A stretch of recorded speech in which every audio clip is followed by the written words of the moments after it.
15,000 years ago, the Black Rock Desert in west central Utah was covered by the massive Lake Bonneville, an Ice Age lake that covered most of Utah.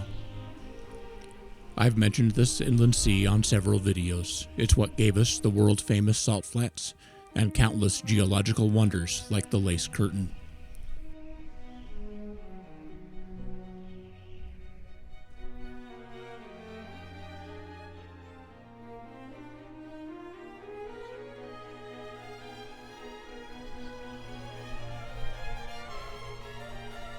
An underwater volcano violently erupted and ejected basalt magma high into the air.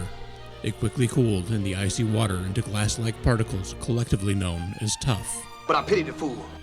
No, not that kind of tough. Tuff. This is Pavent Butte, the same Pavent Butte that A.H. Hood attempted to build a radical clean energy plant in 1922.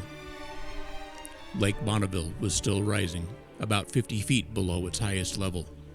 When the eruption stopped, this newly formed butte was around 435 feet above the waterline and left to the mercy of the elements.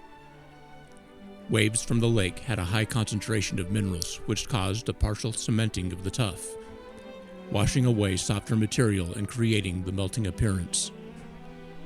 This is one of the most amazing geological features I've ever seen.